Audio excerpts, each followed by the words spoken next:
Do you want to get more traffic to your website? Well, you should, because we all know traffic is the lifeline of every single business. You need more traffic to get more customers, to make more sales. And that's exactly what we're going to cover in this video. I actually have notes this time because we're going to cover it extensively, all the different strategies that you can implement to get more traffic, both through organic, free traffic, and also paid traffic. Let's start. So one of the first things you can do is blogging, both on your own website and guest blogging. So with blogging, what you want to do is educate, entertain, and inform your potential customer.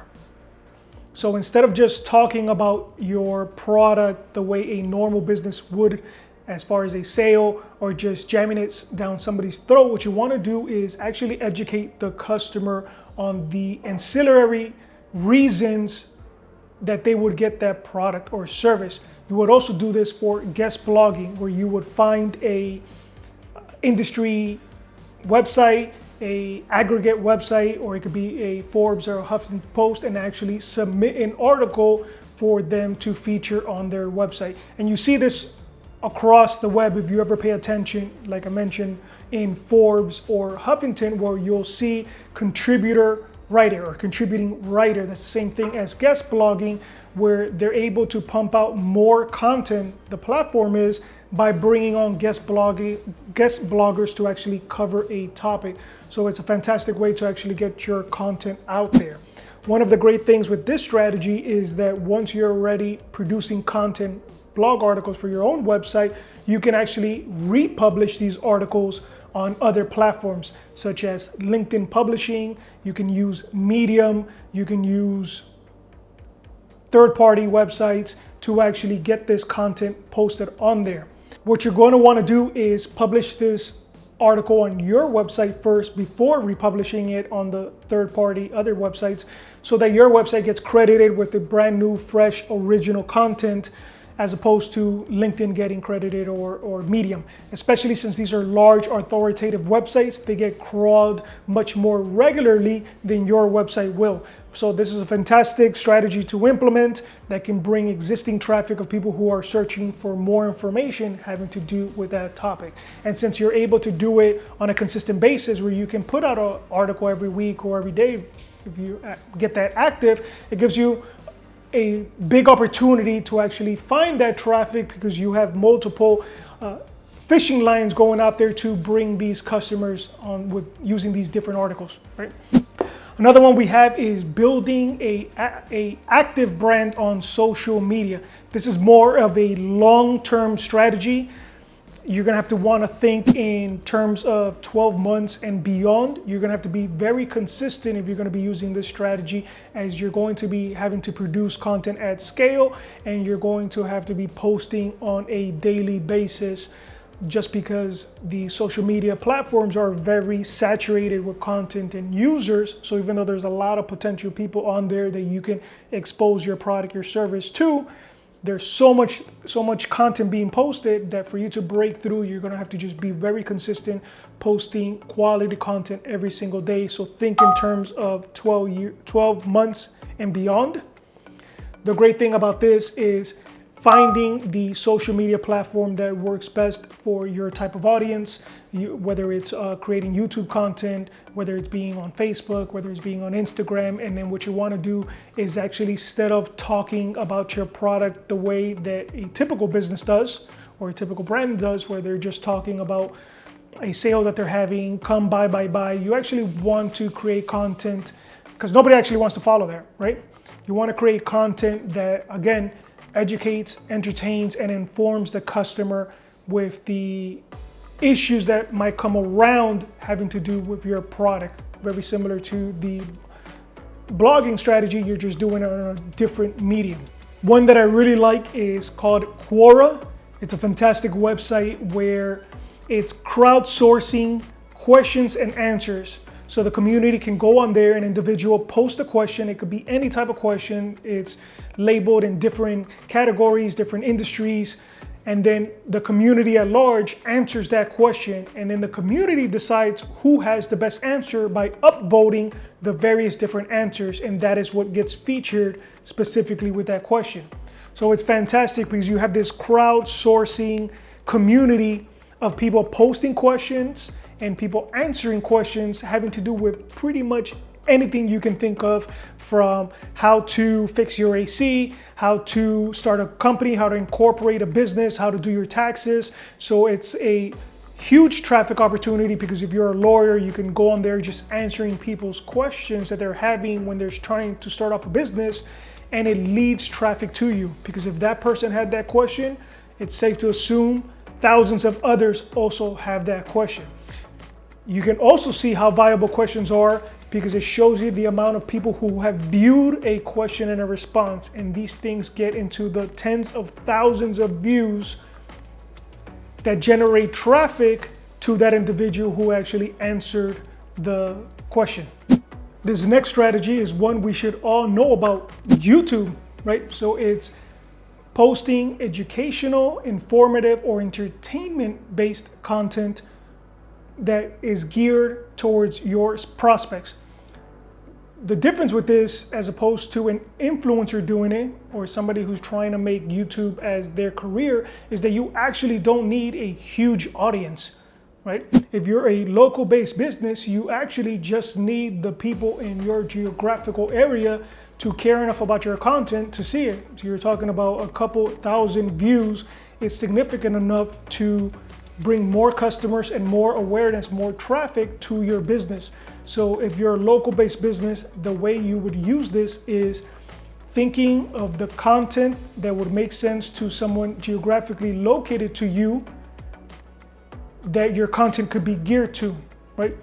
I want to break this one down a bit to give you some ideas of how you can use this.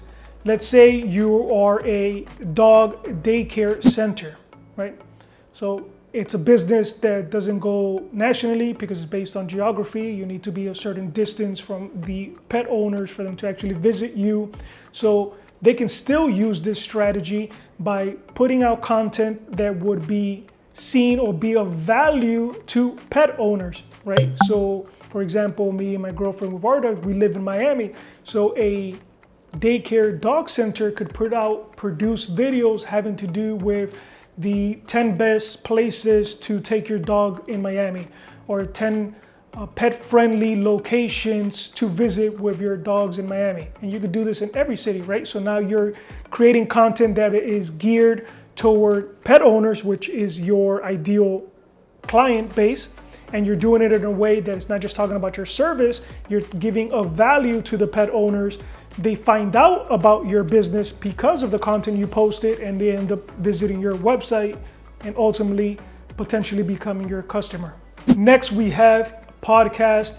You can create a podcast where you're actually discussing the industry or the issues that happen within that sector. You can be interviewing other thought leaders or other people in that sector so that your customer would find that of value and they are drawn to your podcast. This is more if you really want to get into the content marketing side.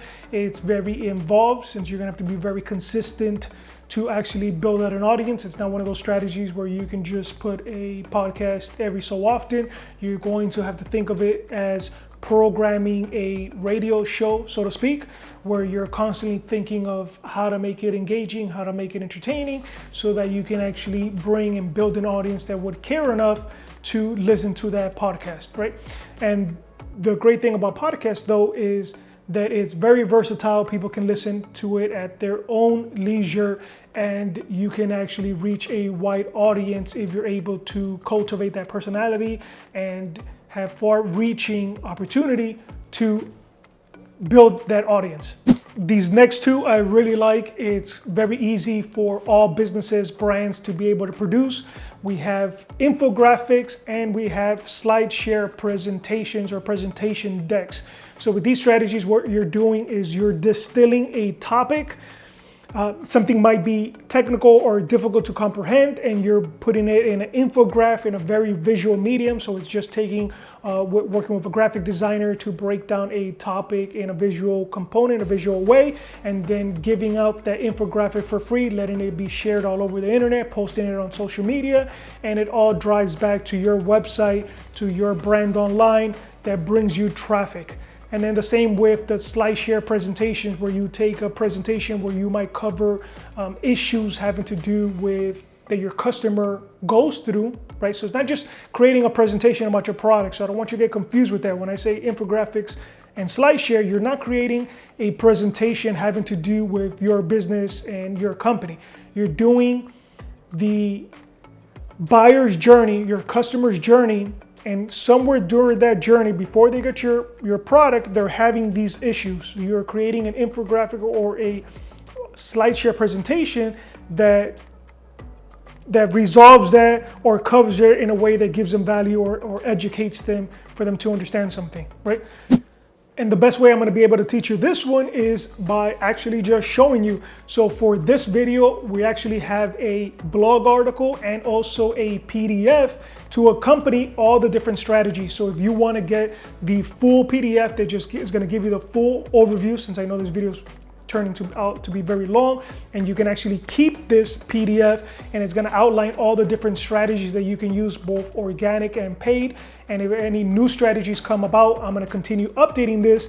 I'm going to share it for free. You're going to find the link somewhere in this video, somewhere in the description. That's another example of using a presentation or a infographic to share out there, and that could bring you traffic to your website.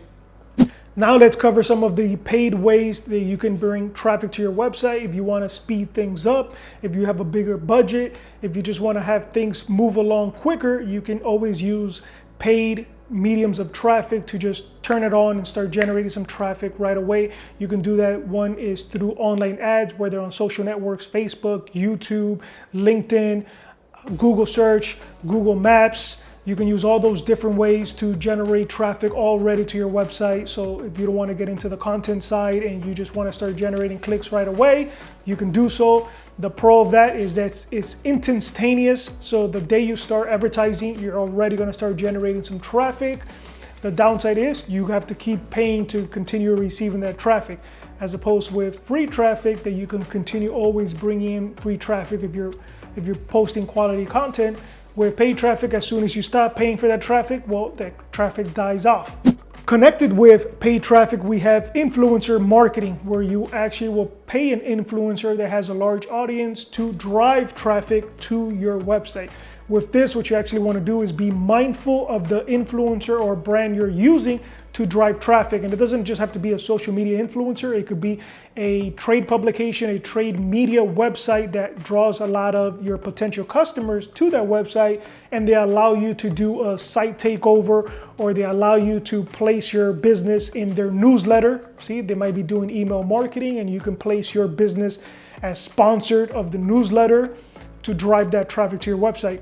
With the influencer marketing person, the influencer that you pick, you want to be mindful of the type of audience that they have. So it's not just enough to pick any influencer that just has a large enough audience. It has to correlate with somebody who's your potential customer. So you have to be very mindful in looking at their analytics, doing a deep dive of what type of audience that they have to see if it's actually going to generate a potential audience for you, a potential customer for you, because not all influencer audiences are built the same. So with this one, that's the downside, is it's gonna take some work to really figure out if this influencer is the right person for you. It's really being mindful and looking at their content, looking at the people that engage with them, looking at the comments. What type of comments do they get? Is that the type of audience you want to attract to your business? Are these even pet owners, right? If we're using the dog daycare example. If you're doing with an influencer, you most likely want to do something that pet owners are going to. So it might be a line of dog products, it might be bedding, or something that you know customers of yours are interacting with, that would make sense for you to do a collaboration or a paid traffic campaign with. And then we have giveaways. This is something all businesses can do on a monthly basis, is just do paid giveaways where you're actually giving something of value, and not just a coupon, but you're actually giving something that people want to sign up for, that people actually want to win, that your audience is interested in, to generate interest into your business, generate new leads that you can put in your email marketing campaign, and generate more traffic to your business by all the people who are interested in the giveaway you're running. And there you have it. You have a long list of different proven strategies that you can implement to bring traffic to your website. And like I mentioned before, there's a blog article that accompanies this if you want to review it again, as well as a PDF document that's going to get updated regularly with all the different strategies that you can use, the pros and cons and everything involved with that you can go and get for free to get more traffic to your business. See you guys next time. If you enjoyed this video, let me know in the comment section below any questions, takeaways, and give this video a thumbs up. Also, make sure to subscribe if you're interested in topics just like the one I covered. I put out weekly videos for small business owners, entrepreneurs, people who are interested in making money online. I basically go over the fundamentals of digital marketing and the strategies and tools you can use to get more traffic, get more customers, and get more sales. And it doesn't matter if it's for a service-based business, a product, or a personal brand, these strategies are going to apply to you. Also, one last thing, always look at the video description of the video you're watching as I share sign-up links for free webinars, free workshops that I'm currently hosting. Hope to see you guys there. See you guys next time.